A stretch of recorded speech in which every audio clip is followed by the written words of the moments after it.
बिस्मिल्लाहिर्रहमानिर्रहीम। Dear students, आज हमारा लेक्चर नंबर 5 है ionization energy. Energy required to remove one और मोर देन वन इलेक्ट्रॉन और इलेक्ट्रॉन, एक या एक से ज्यादा इलेक्ट्रॉन या इलेक्ट्रॉन्स निकालने के लिए जो एनर्जी की जरूरत होती है from outermost shell of a gaseous atom. एक गैसियस एटम के आउटर मोस्ट शेल में से एक या एक से ज्यादा इलेक्ट्रॉन्स निकालने के लिए जो एनर्जी की जरूरत होती है उसे हम आयोनाइजेशन एनर्जी कहते हैं। फॉर एग्जांपल, सोडियम से एक अगर इलेक्ट्रॉन निकाला जाए तो सोडियम पॉजिटिव 1 प्लस एक इलेक्ट्रॉन हासिल होगा। इसके लिए हमें 496 किलोजूल एनर्जी देना पड़ेगी। लिहाजा सोडियम की आयोनाइजेशन एनर्जी क्या होगी? 496 होगी। उसके बाद कुछ इसके कैरेक्टरिस्टिक्स बयान की गई हैं। It is an endothermic process. Ionization energy जो है वो एक एंडोथर्मिक प्रोसेस होता है। Endo mean enders, thermic mean temperature. Temperature inside flow करता है। उसकी रीजन क्या होती है कि electron moves from low energy state to high energy state. बेटा अगर आपको याद हो, आपने 9th क्लास में भी पढ़ा था, आपने फर्स्ट ईयर में भी पढ़ा। 9th क्लास के आपने तीसरे चैप्टर में आयोनाइजेशन एनर्जी को पढ़ा। उसके बाद आप लोगों ने फर्स्ट ईयर में भी पढ़ा है पहले छठे चैप्टर के अंदर केमिकल बॉन्डिंग में जो है वो डिटेल में आयोनाइजेशन एनर्जी को बयान करता है। वहां पे हमने बात की कि जब इलेक्ट्रॉन जो है निकाला जाता है तो वो पहले लो एनर्जी स्टेट पर होता है, तो निकलने के बाद वो हाई एनर्जी स्टेट पर पहुंचता है। सो लो से हाई एनर्जी स्टेट पर जाने के लिए एनर्जी की जरूरत होती है, इसलिए वो एनर्जी एब्जॉर्ब करता है। Number 2, energy is needed to overcome the effective nuclear force of attraction. जब तक किसी भी एटम के शेल में इलेक्ट्रॉन मौजूद होता है तो उसके ऊपर effective nuclear force of attraction लग रही होती है। इफेक्टिव मीन पुरअसर, न्यूक्लियस की जानब से एक पुरअसर कशिश की कुव्वत लग रही होती है। लिहाजा अगर हम इलेक्ट्रॉन को एटम में से निकालना चाहते हैं तो जरूरी है कि हम उस अट्रैक्टिव फोर्स को तोड़ें। उसको तोड़ने के लिए एनर्जी की जरूरत होती है, इसलिए हम कहते हैं कि प्रोसेस एंडोथर्मिक होता है। उसके बाद आयोनाइजेशन एनर्जी के टाइप्स हैं। It can be divided as first ionization energy, second ionization energy and third ionization energy etc. अगर हम पहला इलेक्ट्रॉन निकालते हैं तो उसकी फर्स्ट आयोनाइजेशन एनर्जी कहलाती है। अगर हम दूसरा इलेक्ट्रॉन उसी में से निकालते हैं तो वो उसकी सेकंड आयोनाइजेशन एनर्जी कहलाती है। और अगर इसी तरह हम तीसरा इलेक्ट्रॉन निकालेंगे तो उसकी थर्ड आयोनाइजेशन एनर्जी कहलाएगी। Reason it depends upon the number of electron lost by an atom. के किसी भी एटम के जानब से जितने इलेक्ट्रॉन खाली किया जा रहा होता है जहां से नंबर वो उसकी आयोनाइजेशन एनर्जी बन जाती है। मिसाल के तौर पे अगर हम मैग्नीशियम की बात करें तो इसका एटॉमिक नंबर 12 होता है और इसकी electronic configuration 1s2 2s2 2p6 और 3s2। चूंकि मैग्नीशियम तीसरे पीरियड में पाया जाता है, लिहाजा इसका शेल नंबर 3 और सेकंड ग्रुप में पाया जाता है। इसका मतलब कि इसके वैलेंस शेल, तीसरे शेल में 2 इलेक्ट्रॉन मौजूद होते हैं, वो दोनों इलेक्ट्रॉन ये खाली करता है। लिहाजा पहला इलेक्ट्रॉन खाली करेगा तो उसके लिए 738 किलोजूल पर मोल हमें एनर्जी देना पड़ेगी और वो उसकी फर्स्ट आयोनाइजेशन एनर्जी कहलाएगी। इसी तरह जब मैग्नीशियम एक इलेक्ट्रॉन खारिज कर चुका होता है तो उसके ऊपर +1 चार्ज आता है और वो जब सेकंड इलेक्ट्रॉन खाली करता है तो मैग्नीशियम के ऊपर +2 चार्ज आ जाता है और वो उसकी सेकंड आयोनाइजेशन एनर्जी होती है। उसके लिए हमें 1451 किलोजूल एनर्जी देना पड़ती है। उसके बाद मुख्तलिफ फैक्टर्स हैं जो आयोनाइजेशन एनर्जी को इफेक्ट करते हैं और उनका ताल्लुक क्या होता है इन फैक्टर्स के साथ, वो यहाँ पे बयान किया गया है। नंबर 1, एटॉमिक साइज जो है वो आयोनाइजेशन एनर्जी को इफेक्ट कर सकता है। उसके साथ इनवर्स रिलेशनशिप होता है। बेटा याद रखिएगा, इनवर्स के मीनिंग होते हैं रिवर्स के, यानी कि एक में जो तब्दीली आएगी दूसरे में उसका उल्ट तब्दीली आती है। मिसाल के तौर पे अगर एटॉमिक साइज कम होगा, कमी है, तो उसका उल्ट क्या हो सकता है कि आयोनाइजेशन एनर्जी में इजाफा होगा। इस तरह से इनवर्स तब्दीली आती है। अगर एटॉमिक साइज में इजाफा होगा, इजाफा हो जाए, इंक्रीज आ जाए, एटॉमिक साइज इंक्रीज हो जाए, तो उस वक्त इनवर्स रिलेशनशिप बताता है कि आयोनाइजेशन एनर्जी कम हो जाएगी। इसी तरह आयोनाइजेशन एनर्जी का effective nuclear force of attraction के साथ डायरेक्ट रिलेशनशिप होता है। इसका मतलब यह है कि अगर effective nuclear force of attraction बढ़ेगी तो आयोनाइजेशन एनर्जी भी बढ़ जाएगी। डायरेक्ट रिलेशनशिप का मतलब होता है कि जो एक चीज में तब्दीली जाती है दूसरी में भी वही तब्दीली जाती है। उसके बाद आयोनाइजेशन एनर्जी का शील्डिंग इफेक्ट के साथ क्या ताल्लुक होता है? शील्डिंग इफेक्ट के साथ भी इसका डायरेक्ट होता है, लेकिन पहले हम समझेंगे कि शील्डिंग इफेक्ट होता क्या है। शील्डिंग का लफ्ज शील्ड से लिया गया। शील्ड के मतलब होता है तहफ्फुज कर लेना। हम जानते हैं कि हमेशा मुखालिफ चार्जेस एक दूसरे को अट्रैक्ट करते हैं। एटम के न्यूक्लियस पे पॉजिटिव चार्ज होता है क्योंकि उसके अंदर प्रोटॉन और न्यूट्रॉन मौजूद होते हैं। प्रोटॉन पे पॉजिटिव चार्ज है जबकि न्यूट्रॉन न्यूट्रल होता है। सो नेट न्यूक्लियस पे चार्ज कौन सा हो गया? पॉजिटिव। और एटम के इर्द-गिर्द जो शेल्स होते हैं उनमें इलेक्ट्रॉन्स घूम रहे होते हैं और इलेक्ट्रॉन्स के ऊपर चार्ज कौन सा होता है? नेगेटिव। सो न्यूक्लियस में मौजूद प्रोटॉन वैलेंस शेल में घूमने वाले इलेक्ट्रॉन्स को या अंदर वाले शेल में घूमने वाले इलेक्ट्रॉन्स को अपनी जानब खींचते हैं। जब वो अपनी जानब खींचने की कोशिश करते हैं तो दरमियान में मौजूद इलेक्ट्रॉन्स जो होंगे वो न्यूक्लियस के ज्यादा करीब होने की वजह से उस effective nuclear force of attraction को रोक लेंगे। जब वो उसे रोक लेंगे तो वैलेंस शेल जो है वो दूर चुके होता है, तो जितना ज्यादा अपोजिट चार्जेस के दरमियान फासला होता है उतनी कम अट्रैक्टिव फोर्स लगती है। इसका मतलब जब कम अट्रैक्टिव फोर्स लगेगी तो उसमें से उस कंडीशन में इलेक्ट्रॉन को निकालना आसान होगा। जब इलेक्ट्रॉन को निकालना आसान होता है तो हम कहते हैं कि आयोनाइजेशन एनर्जी कम हो जाती है, यानी कि एनर्जी कम देना पड़ती है। सो इसके साथ रिलेशनशिप डायरेक्ट हो गया कि जितना दरमियान में रोक दिया जाएगा, शील्ड कर दिया जाएगा अट्रैक्टिव फोर्स को, उतनी आयोनाइजेशन एनर्जी, यानी कि शील्ड ज्यादा किया गया, शील्डिंग इफेक्ट ज्यादा हुआ। जब शील्डिंग इफेक्ट ज्यादा हुआ तो आयोनाइजेशन एनर्जी भी ज्यादा हो गई। बेटा अगर आपको याद हो, आपने छठे चैप्टर में फर्स्ट ईयर में पढ़ा भी था कि shielding effect makes the atomic formation easy. उसकी वजह यही है कि जब शील्डिंग ज्यादा हो जाती है तो इसका मतलब वैलेंस शेल पे अट्रैक्टिव फोर्स ना होने के बराबर होती है। जब ना होने के बराबर होती है तो इलेक्ट्रॉन आसानी से निकल जाता है, सो कम एनर्जी देना पड़ती है। उसके बाद नंबर 4 जो फैक्टर इफेक्ट कर सकता है ये स्टेबिलिटी ऑफ इलेक्ट्रॉनिक कॉन्फ़िगरेशन है। किसी भी एटम के ऑर्बिटल की जितनी स्टेबल इलेक्ट्रॉनिक कॉन्फ़िगरेशन होगी उतना ही उसकी आयोनाइजेशन एनर्जी की वैल्यू जो होगा उसमें इजाफा हो जाएगा। याद रखिएगा ये एक ऐसा पॉइंट है जो इसके एबनॉर्मल ट्रेंड का बहस करता है। ठीक है, एबनॉर्मल ट्रेंड क्या होता है कि एक एक्सपेक्टेड ट्रेंड हमारे पास मतवक्के ट्रेंड होता है, उसके अंदर कहीं ना कहीं आके फ्लक्चुएशन आ जाती है, तब्दीली आ जाती है। उस ट्रेंड, उस पॉइंट को हम क्या कहते हैं? एबनॉर्मल पॉइंट कहते हैं। Trend in periodic table along the period, generally तौर पे लफ्ज जनरली यहाँ पे बड़ा इंपॉर्टेंट है। ये इसी एबनॉर्मल ट्रेंड की वजह से मैंने लिखा है कि अमूमी तौर पे left to right in the period, चूंकि आयोनाइजेशन एनर्जी बढ़ने की वजह क्या होती है? Due to decrease in atomic size left to right in the period. आपने पहले लेक्चर नंबर 4 में भी ये बात पढ़ी है कि एटॉमिक साइज क्या करता है? डिक्रीज करता है। जब एटॉमिक साइज डिक्रीज करता है तो इसका मतलब वैलेंस शेल वाले इलेक्ट्रॉन न्यूक्लियस के कदरे करीब आ जाते हैं। जब वो करीब आ जाते हैं तो दरमियानी फासला कम होने की वजह से उन पे कशिश की कुव्वत बहुत ज्यादा लग रही होती है। जब कशिश की कुव्वत ज्यादा लग रही होती है तो उस वक्त उसमें से इलेक्ट्रॉन निकालना मुश्किल हो जाता है। जब इलेक्ट्रॉन निकालना मुश्किल हो जाता है तो हमें एनर्जी ज्यादा देनी पड़ती है और हम कहते हैं कि उसकी आयोनाइजेशन एनर्जी बढ़ गई है।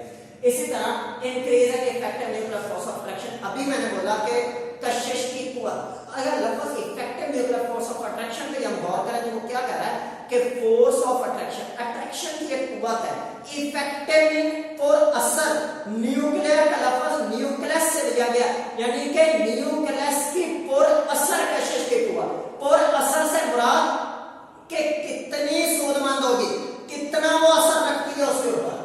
और valence electron which requires more energy, जब effective nuclear force of attraction ज्यादा होती है, एटॉमिक साइज कम होता है, तो उस वक्त वैलेंस इलेक्ट्रॉन पे, तो उस वक्त ज्यादा एनर्जी की जरूरत होती है टू मोर एनर्जी में ग्रेटर आयोनाइजेशन एनर्जी हो जाती है।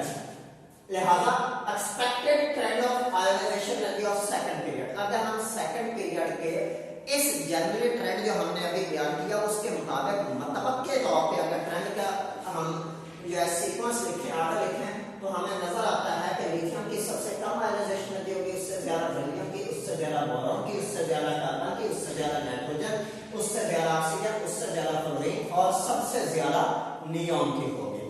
याद रखिएगा बेटा, अक्सर बच्चे ना भूल जाते होते हैं कि छोटा है और बड़ा है की अलामत, ग्रेटर है एंड स्मॉल। मैं आपको एक ट्रिक बता देता हूँ, बहुत आसान है। रोजमर्रा जिंदगी में हम कहते हैं कि जिसके पास जितना पैसा होता है उसका पेट नहीं भरता, एक कुदरती बात है, इंसान लालची है, बाय नेचर हम लालची हैं। तो ये वही बात है कि जो चीज बड़ी है ऑलरेडी वो वैल्यू बड़ी है, लेकिन उसके बावजूद उसका मुंह खुला हुआ है। सो जिस तरफ ओपन एंड होती है वो इट मींस वैल्यू ग्रेटर होती है, और जिस तरफ क्लोज एंड होती है तो थोड़ा वैसा होता है, अल्लाह का शुक्र अदा करते हैं मेजॉरिटी। तो ये मैंने एक जनरल जस्ट आपको रोजमर्रा माशरे के अंदर जो हम कहावतन बात बोलते हैं मैंने उसके पॉइंट ऑफ व्यू से कहा है। इसका ये मतलब हरगिज़ नहीं है कि सारे अमीर लोग जो होते हैं वो बाकी तौर पे बहुत लालची होते हैं और सारे गरीब जो होते हैं वो बहुत ही जो है शरीफ और नफ्स होते हैं। ये इंसान के ज़मीर की बात है, लेकिन हम मुहावरतन जो घर में बात करते हैं, जो हम माशरे में बात करते हैं, मैंने उसके पॉइंट ऑफ व्यू से जस्ट याद करने के लिए आपको बोला बेटा। But observe the trend of ionization energy of second period and values of second period. मैंने नीचे सेकंड पीरियड के आयोनाइजेशन एनर्जी की वैल्यूज को भी लिखा है और मैंने उसके ट्रेंड को भी लिखा है। तो लिथियम की कम होती है, बेरिलियम की ज्यादा होती है, होना भी ऐसे चाहिए। और उसके बाद बेरिलियम की ज्यादा होती है, बोरॉन की कम होती है, जबकि एक्सपेक्टेड था कि बेरिलियम की कम होगी, बोरॉन की ज्यादा, लेकिन हो क्या गया कि बेरिलियम की ज्यादा है, बोरॉन की कम है। बेरिलियम की 899 यानी कि 99 899 किलो जूल हमें रिक्वायर होती है बेरिलियम में से इलेक्ट्रॉन निकालने के लिए, लेकिन बोरॉन में से इलेक्ट्रॉन निकालने के लिए सिर्फ 801 किलो जूल एनर्जी रिक्वायर होती है। इसका मतलब ये हुआ कि बेरिलियम की ज्यादा हो गई, एबनॉर्मल ट्रेंड आ गया। उसके बाद बोरॉन की कम होती है कार्बन से, बिल्कुल ठीक है, कार्बन की कम होती है नाइट्रोजन से, बिल्कुल यही मतलब क्या था। फिर नाइट्रोजन की ऑक्सीजन से ज्यादा होती है, मतलब के तौर पे था कि नाइट्रोजन की कम होगी, ऑक्सीजन की ज्यादा होगी। लेकिन जब हमने एक्सपेरिमेंट के तौर पे मेजर्स की वैल्यूज, तो हमें यह अंदाजा हुआ कि नाइट्रोजन की 1402 किलो जूल एनर्जी होती है, जबकि ऑक्सीजन की 1314 यानी कि उससे कम हो जाती है। ये भी एक एबनॉर्मल पॉइंट है, मैंने एबनॉर्मल पॉइंट्स में थे उनको रेड कलर से मार्क कर दिया आसानी के लिए। इसी तरह ऑक्सीजन की कम होनी चाहिए, फ्लोरीन की ज्यादा होनी चाहिए, ऐसे ही है, और फ्लोरीन की कम होनी चाहिए, नियॉन की ज्यादा है, बाकी तौर पे ऐसा ही है। अब हमें इस बात की भी वजाहत करनी है कि ये एबनॉर्मल पॉइंट्स क्यों आते हैं। तो मैंने आपको पहले बताया था कि इलेक्ट्रॉनिक कॉन्फ़िगरेशन जिस एलिमेंट की जितनी ज्यादा होगी स्टेबल, वो उतनी ज्यादा आयोनाइजेशन एनर्जी रखता होगा। चूंकि वो स्टेबल है तो इसका मतलब उस पे effective nuclear force of attraction ज्यादा लग रही है। जब effective nuclear force of attraction ज्यादा लग रही है तो उसमें से इलेक्ट्रॉन निकालना मुश्किल है। जब इलेक्ट्रॉन निकालना मुश्किल होगा तो हमें एनर्जी ज्यादा देनी पड़ेगी। जब हमें एनर्जी ज्यादा देनी पड़ेगी तो हम कहेंगे कि आयोनाइजेशन एनर्जी ज्यादा हो गई है। According to general trend, beryllium should be lesser than boron and nitrogen should have lesser than oxygen, but actually order is reversed. This is due to most stable orbital electronic configuration of beryllium and nitrogen than boron and oxygen respectively. अब हमें यहां से ये point समझ में आता है कि अगर बेरिलियम की बोरॉन से ज्यादा है और इसी तरह नाइट्रोजन की अगर ऑक्सीजन से ज्यादा है, तो इसका मतलब बेरिलियम की बोरॉन के मुकाबले में इलेक्ट्रॉनिक कॉन्फ़िगरेशन ज्यादा स्टेबल है। इसी तरह नाइट्रोजन की इलेक्ट्रॉनिक कॉन्फ़िगरेशन ऑक्सीजन के मुकाबले में ज्यादा स्टेबल है। तो अब हमें ये ढूंढना है, हमने इलेक्ट्रॉनिक कॉन्फ़िगरेशन तो इनकी लिख लेते हैं, लेकिन हमें साथ ही साथ ये सोचना पड़ेगा कि कौन सी ज्यादा स्टेबल ऑर्बिटल कॉन्फ़िगरेशन होती है। तो याद रखिएगा, orbitals are considered the most stable if they are empty. तीन हालतों में ऑर्बिटल ज्यादा स्टेबल समझा जाता है। अगर वो एग्जैक्टली तौर पे एम्प्टी हो यानी कि उसमें कोई इलेक्ट्रॉन मौजूद ना हो, हाफ फिल्ड होना चाहिए, एग्जैक्टली हाफ फिल्ड होना चाहिए, यानी कि अगर s ऑर्बिटल है उसके टोटल 2 इलेक्ट्रॉन आ सकते हैं तो 1 आ रहा होगा, या p ऑर्बिटल है उसमें टोटल 6 आ सकते हैं तो 3 हो, इसी तरह d ऑर्बिटल टोटल 10 है तो 5 हो, और f ऑर्बिटल उसमें टोटल 14 है तो 7 अगर होंगे तो वो ज्यादा स्टेबल होगा, और फुल फिल्ड या फिर वो मुकम्मल तौर पे फिल किया हुआ यानी कि जितने इलेक्ट्रॉन मैक्सिमम उसमें आ सकते थे वो सारे फिल अप कर दिए गए। तो अगर हम इनके इलेक्ट्रॉनिक कॉन्फ़िगरेशंस की बात करें तो बेटा बेरिलियम और बोरॉन का मुआवजा करते हैं। बेरिलियम का एटॉमिक नंबर 4 होता है, उसकी इलेक्ट्रॉनिक कॉन्फ़िगरेशन हमें नजर आ रही है कि 1s2 2s2 और 4 इलेक्ट्रॉन चुके पूरे हो गए, दूसरा शेल शुरू है, दूसरे शेल में p ऑर्बिटल भी पाया जाता है, क्योंकि उसके 4 इलेक्ट्रॉन पूरे हो जाते हैं इसलिए हम वहां पे 2p मेंशन नहीं करते। लेकिन अगर हम मेंशन करें तो मैंने रेड से मार्क कर दिया कि उसके 2p में कितने इलेक्ट्रॉन होंगे, 0। बेटा अगर आपको याद हो आपने ये बेरिलियम क्लोराइड का हाइब्रिडाइजेशन स्ट्रक्चर पढ़ा था फर्स्ट ईयर के 6वें चैप्टर में, हाइब्रिडाइजेशन थ्योरी के अंदर आपको 2 एग्जांपल्स वहां पे दी हुई थी, एक आपको इथाइन की एग्जांपल दी हुई थी और एक आपको बेरिलियम क्लोराइड का स्ट्रक्चर दिया हुआ था। तो आपने पढ़ा था वो sp हाइब्रिडाइज होता है तो वहां पे वो 2s में से एक इलेक्ट्रॉन जंप करवा के 2p में लेके जाता है, याद होगा लेकिन आपको। तो इसका मतलब 2p मौजूद तो है और उसमें 0 इलेक्ट्रॉन है, तो अगर इस पॉइंट को मद्देनजर रखें तो इसके 2s में 2 इलेक्ट्रॉन है, वो कंप्लीटली फिल्ड है, इस वजह से वो मोस्ट स्टेबल है, और 2p के अंदर 0 इलेक्ट्रॉन है, वो भी मोस्ट स्टेबल स्टेट है क्योंकि एम्प्टी स्टेट में स्टेबल ऑर्बिटल कॉन्फ़िगरेशन समझी जाती है। तो जबकि अगर हम बोरॉन का मुआवजा करें तो बोरॉन का एटॉमिक नंबर 5 होता है और इसकी इलेक्ट्रॉनिक कॉन्फ़िगरेशन कुछ इस तरह से होती है कि 1s2 2s2 2p1। अब देखें इसके 2p के अंदर जो एक इलेक्ट्रॉन मौजूद है, अगर वो एक इलेक्ट्रॉन खारिज करेंगे तो इसके 2p में 0 हो जाएगा, तो इसका मतलब एम्प्टी हो जाएगा, तो ये मोस्ट स्टेबल हो सकता है, लिहाजा वो एक इलेक्ट्रॉन ये आसानी से कार्य करता है और इस वजह से इसकी आयोनाइजेशन एनर्जी कम हो जाती है और बेरिलियम की ज्यादा रहती है।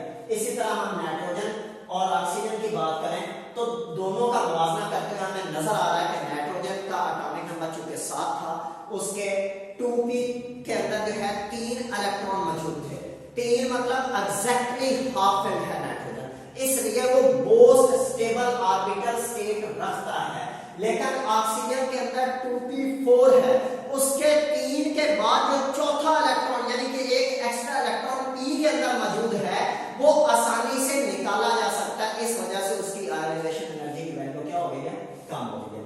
उसके बाद है trend of ionization energy with the group. Group के अंदर कोई अबनॉर्मल ट्रेंड नहीं पाया जाता बेटा, वो जनरल बात है कि डाउन द ग्रुप जो है आयोनाइजेशन एनर्जी की वैल्यू डिक्रीज करती है, सॉरी यहां पे बेटा इंक्रीजेस की जगह डिक्रीजेस आ जाएगा, ठीक है, आपने यहां पे इंक्रीजेस की जगह क्या करना है, decreases. Due to increase in atomic size, चूंकि एटॉमिक साइज बढ़ता है, अगर एटॉमिक साइज बढ़ता है तो इनवर्स रिलेशनशिप बताता है कि आयोनाइजेशन एनर्जी कम होनी चाहिए।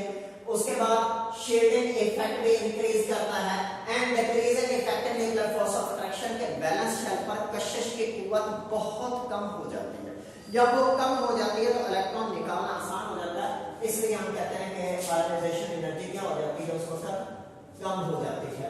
As a result less energy is required to remove the electron.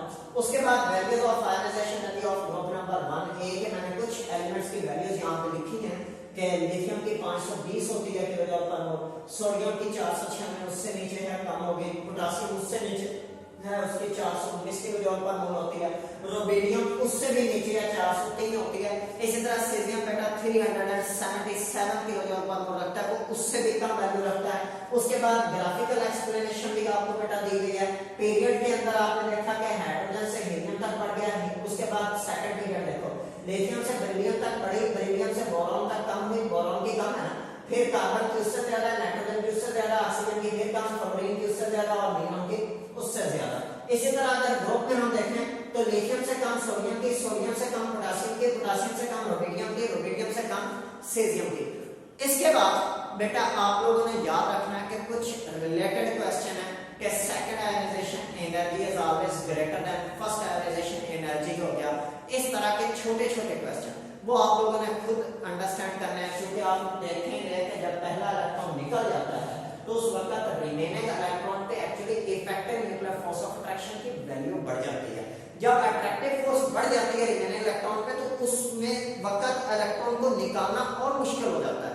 इसलिए हम कहते हैं कि हमें सेकंड इलेक्ट्रॉन निकालने के लिए एनर्जी ज्यादा देना पड़ती है, और हम कहते हैं कि second ionization energy is greater than first ionization energy. बेटा इसको अच्छी तरह से आप लोगों ने याद भी करना है, अगर कोई प्रॉब्लम बने तो आप पूछ भी सकते हैं। शुक्रिया।